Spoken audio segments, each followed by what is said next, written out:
12 de Mateus, versículo 33.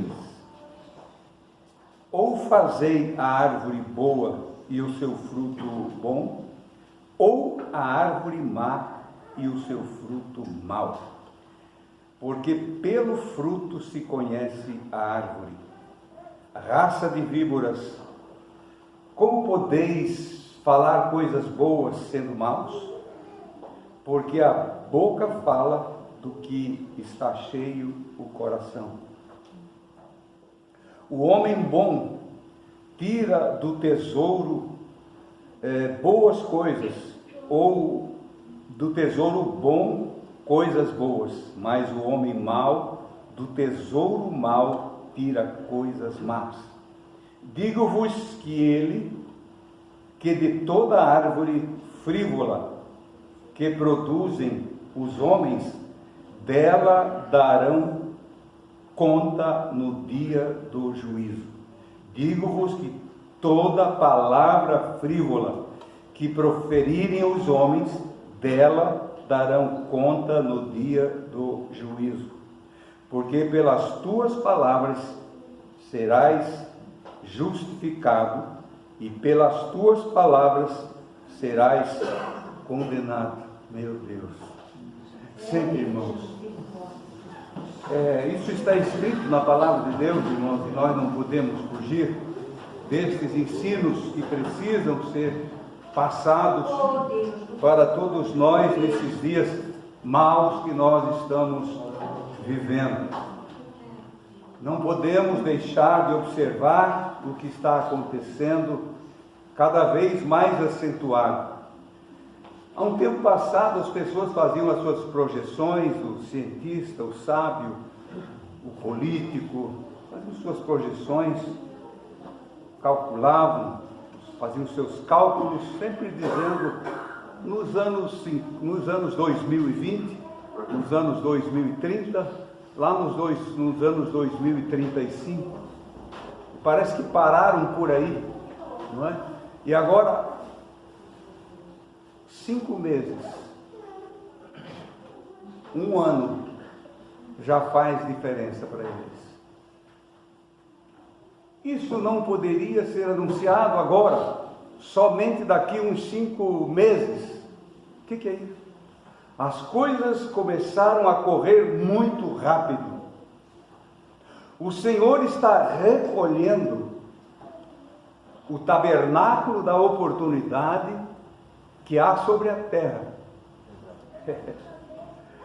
que é a igreja, o tabernáculo da oportunidade. Eu nunca tinha pensado nisso, que é a igreja, que nós podemos entrar livremente no tabernáculo, e temos um sacerdote, e nós temos esse direito sacerdotal de chegar diretamente a Ele. Até onde está estendido esta tenda do tabernáculo da oportunidade de salvação? Em todos os 4 cantos da terra está estendido. Alguns com mais disposição em entrar e sair, outros com menos. Em alguns lugares já parece que ninguém entra mais, ninguém se importa mais. Esse comodismo tem tomado conta de quase todos. Vão se acomodando. E o que se podia fazer ontem foi deixado para hoje. Quando chega hoje, eu tento deixar para amanhã. E de repente você vê, passou o tempo e eu não fiz. Passou o tempo e eu não fiz nem 1%. Imagina 10%. Não fizemos nada. Não saímos do lugar, achando que no final da carreira ninguém vai se importar com nada. Os avisos que foram dados por acaso. Deus falou por acaso? Deus fala por acaso, irmãos? Deus fala por falar? Deus deu-nos as escrituras por acaso? Para termos um livro? Não, irmãos. Nós vivemos sobre avisos de Deus, sobre o olhar de Deus,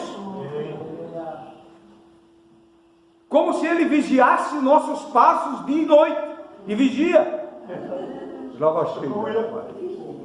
Você não pode sair para lado nenhum sem que seja visto por Ele.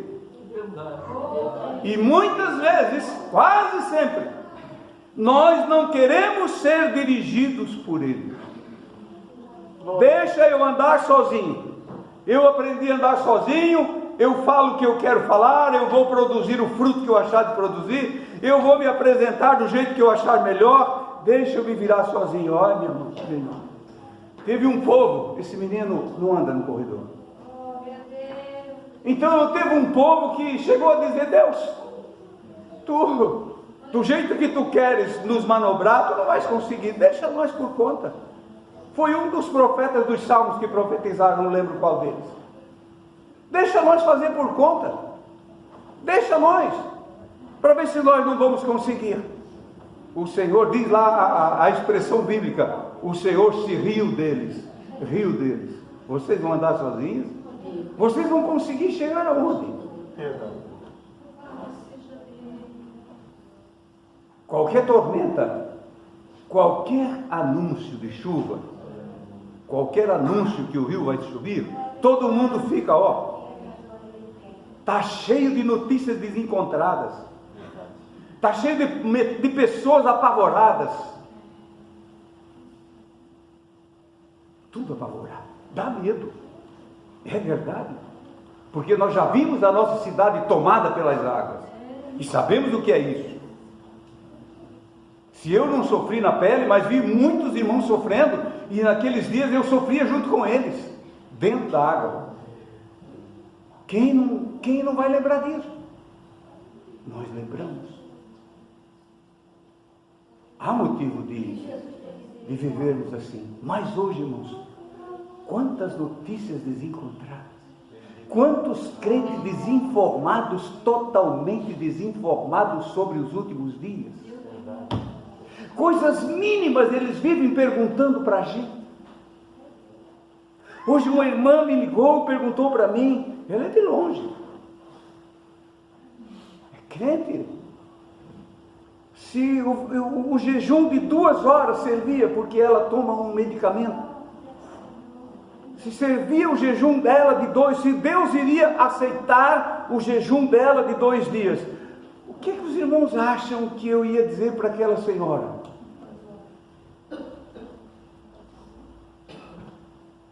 Irmão Fernando, tu não foi dizer para ela que não vale, não é? Claro que não. Eu disse para ela: irmã, tudo que se faz para Deus de coração, Ele recebe. Seja 2 horas, seja 1 hora, seja meia hora, ou não seja nada, mas se tu faz do coração, o Senhor recebe. Aleluia! Alimenta a alma do Senhor. Alimentar a alma do Senhor, sim, irmãos. O Senhor tem prazer em ouvir a nossa disposição, e mais prazer ainda em ver a nossa maneira de andar diante dele, não só na aparência exterior, mas no nosso caráter, no nosso interior, ser por dentro e por fora verdadeiros crentes, crentes dos últimos dias, crentes dispostos para enfrentar as tempestades reais que vêm por aí, que não são enchentes do rio Itajaí, que sempre aconteceu em todo o tempo da história, mas coisas que o mundo nunca viu, que nunca foi observado pelos olhos humanos, de o Senhor ter que roubar, tirar daqui a sua igreja. Vai ser num momento cruciante, num momento difícil, no final do princípio das dores, quando a igreja não suportar mais, quando Satanás, quando o Senhor diz, olhai assim, se eu deixar eles mais 1 hora ali, Satanás vai enganar o meu povo, então eu vou arrebatar eles das mãos, o meu povo desse lugar. e nos arrancará daqui. Você crê na volta de Jesus? Você espera a volta de Jesus? Que seria de nós, irmãos, se nós não tivéssemos essa esperança? Interessante que na leitura do meio-dia, em casa, bíblica, nossa leitura, eu falei lá, é o Salmo, eu não lembro do Salmo, que diz assim, que a nossa alma jejua. Jejum da alma. Você já ouviu falar nisso?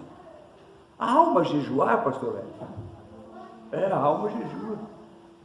Quando ela se separa da contaminação desse mundo. Porque é pela nossa alma, pelos nossos sentimentos, que nós pecamos. O Espírito sempre em guerra com a nossa alma. E de repente nós colocamos a nossa alma jejuando. Aí o Espírito, o nosso próprio Espírito, pode cantar junto com a nossa alma. E o nosso corpo se alegrar junto com a nossa alma e o nosso Espírito. E o Espírito de Deus descer sobre nós e nos fazer fortes, vencedores. Nem todos entendem isso. Nem todos têm interesse de entender isso. Hoje o cristianismo virou assim, é um sistema, é uma religião a mais, é o meu café da manhã, é o meu jantar, é o meu almoço. Não, é mais do que isso, é a nossa salvação. Para ser salvo, irmãos, nós temos que produzir frutos, nós temos que ser puros.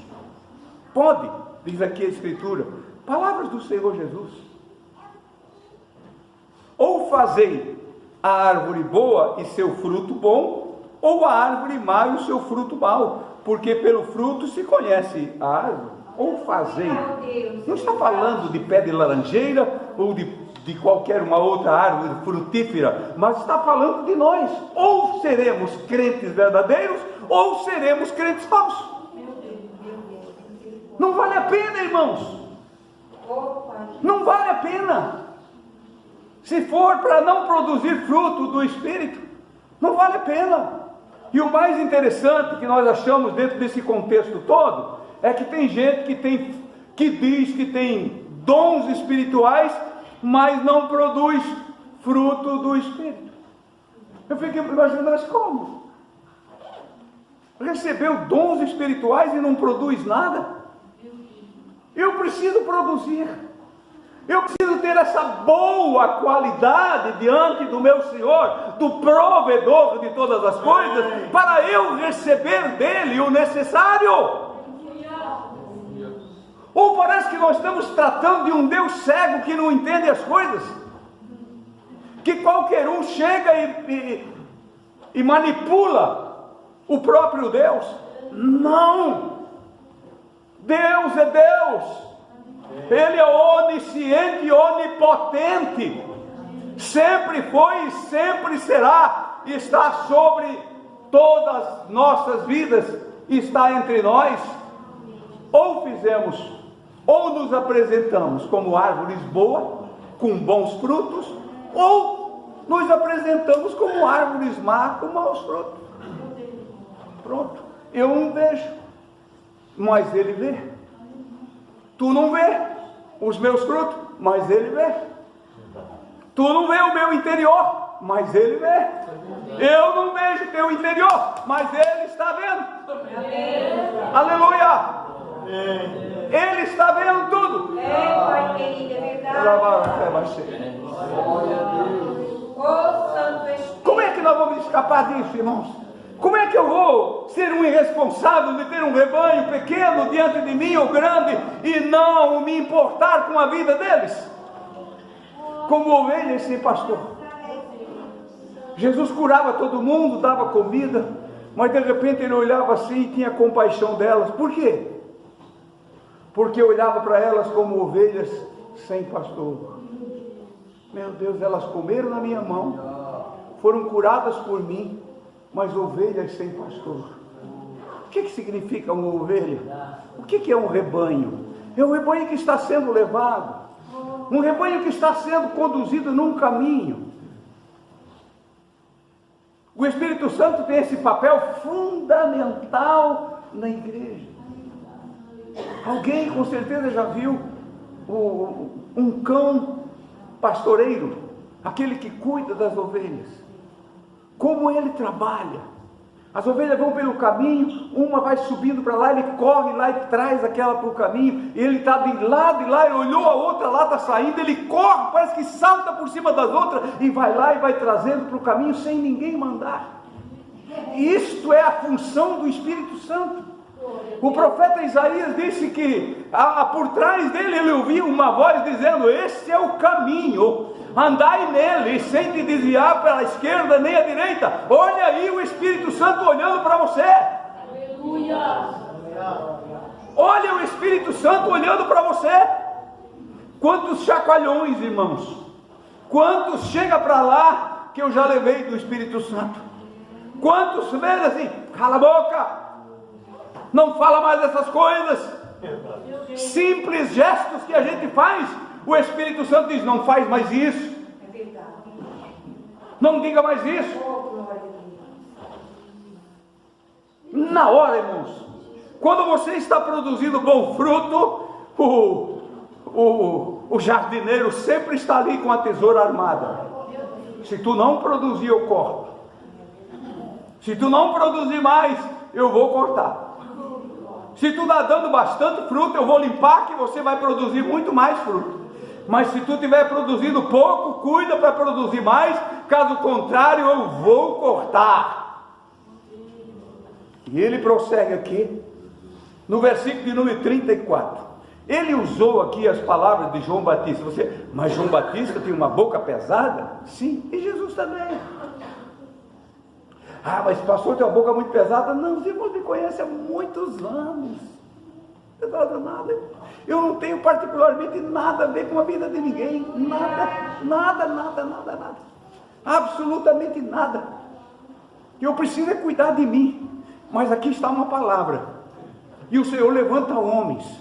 E Ele diz que nunca vai faltar pregadores, mensageiros, profetas, para profetizar a sua palavra para a igreja. Se levanta muitos falsos profetas, levanta, mas os profetas de Deus vão continuar anunciando a verdade. E ele diz assim no versículo de número 34: raça de víbora, como podeis falar coisas boas sendo maus? Porque a boca fala do que o coração está cheio, ou do que cheio está o coração. Verdade, irmão. O cidadão fala as coisas. Cada um assim: você o que disse? Repete o que eu quero ouvir. Eu não acredito que você está dizendo esse palavrão. Essa fala, essa doutrina desencontrada, porque não são só palavrões, irmão, não são só jargões, mas são doutrinas malignas, que muitos estão profetizando por aí, e usando o nome do Espírito Santo, Bíblia, Jesus e tudo. Usam tudo. Perderam totalmente o poder, e o coração está cheio daquelas coisas ali. O salmista diz que o meu coração ferve de palavras boas. Quando ele diz de palavras boas, ele não estava falando de outra coisa, irmãos. Muitas vezes ele diz: eu estou com uma vontade de pregar hoje, eu estou com uma vontade de anunciar hoje. Não, irmãos, ferver de palavras boas é que em qualquer momento que você for arguido, perguntado, interrogado na estrada, no caminho, em casa, em qualquer lugar, quando você abrir a tua boca, vai sair palavra boa. Mas nós, irmãos, vez ou outra, tropeçamos. Seria muito bom eu apontar o dedo para vocês e me deixar fora disso, mas nós realmente fraquejamos, parece que todos os dias. Meu Deus, muda nossa natureza, Senhor. Muda, Senhor Jesus. Faz dos homens verdadeiramente crentes e mulheres crentes, para nós vencer esse mundo. O homem bom, olha só, irmãos, que a filosofia de Jesus é incomparável, irmãos. O homem bom tira coisas boas do seu tesouro, tira coisas boas, mas o homem mau, do mau tesouro, tira coisas más. É natural isso, natural. Você chega lá em casa, eu tenho algumas preciosidades guardadas, eu vou abrir uma caixinha para mostrar, você, irmão Fernando, como você guardou isso? Como é que você guardou? Há muitos anos. Eu venho colecionando e guardando muitas coisas. Talvez para alguém que não entende não vale nada, mas para alguém que entende, ele vai valorizar. O nosso Deus entende, irmãos, daquilo que nós temos para apresentar para Ele. Não adianta ser coisas bonitas aos olhos dos homens, mas precisa agradar a Ele, agradar a Ele, agradar a Ele. Aleluia! Os irmãos estão aceitando essa palavra? Estão aceitando essa palavra? Dá para absorver essa palavra? Glória a Jesus! E ele continua dizendo: digo-vos que de toda árvore frívola que não produz nada, que proferirem os homens, dela darão conta toda palavra frívola. Palavra, não é árvore. Palavra frívola, palavra sem sentido, palavra sem direção. Darão conta naquele dia. Às vezes está falando tantas coisas, irmão. Olha, tem um segredo que eu só vou contar para ti. De repente todo mundo está sabendo. Palavras frívolas, palavras sem sentido, palavras agressivas, palavras copiadas daquele povo do deserto que só murmurava, só contendiam contra Deus. Hoje ainda li, e eu fiquei pensando, meu Deus, que Asaf falou que o povo no deserto comeu trigo do céu e pão dos anjos. Veja isso. O Senhor sustentar aquele povo com trigo do céu e pão dos anjos. Não é uma coisa normal. Aparecia aqui na terra como maná, porque os homens não tinham capacidade de absorver o realmente espiritual, então caía como maná. Maná quer dizer, o que é isso? Um perguntava, o que é isso? O que é isso? Um dizia, é maná. Maná quer dizer, o que é isso? Então ficou, o que é isso? Mas é o trigo do céu, o pão dos anjos. O que a Bíblia diz que tem escondido no céu? Eu comerei, você comerá do maná escondido. Não é um pouquinho só. Não é um pouquinho. Nem para esbanjar. Não. Você nem imagina o que é, né? Por isso, irmãos, que o céu deve ser muito querido. Xerira você. Mais querido do que você possa imaginar. Mais desejado do que qualquer coisa aqui nessa terra, mais querido por você ou por mim. Mas o que é, Senhor, o maná escondido? Fica firme, meu irmão. Fica firme que você vai ver. Você vai comer do maná escondido. Você vai viver, nós vamos saber todas as coisas, irmãos. Mas será que dá tempo, irmão Fernando? Irmão, se tu quiser falar 2000 anos no nosso tempo aqui com Jesus, você vai falar, porque lá nós vamos viver a eternidade. Aleluia. Imagina o que é eternidade, eternidade, eternidade. Para encerrar, irmãos, porque pelas tuas palavras, isso aqui é pesado demais, irmão. Pelas tuas palavras serás justificado, e pelas tuas palavras serás julgado. Que árvore somos nós? Só vou ler e já encerro. Versículo de número 7, capítulo 7, versículo 15 de Mateus também. Já vou lendo, irmão. Vão escutando o que está escrito. Só escuta. Acautelai-vos dos falsos profetas, que se apresentam disfarçados em ovelhas, mas por dentro são lobos roubadores. Pelos seus frutos os conhecereis. Colhem-se porventura uvas de espinheiro ou figo de abrolhos? Assim toda árvore boa produz bom fruto, porém a árvore má produz maus frutos. Não pode a árvore boa produzir frutos maus, nem a árvore má produzir frutos bons.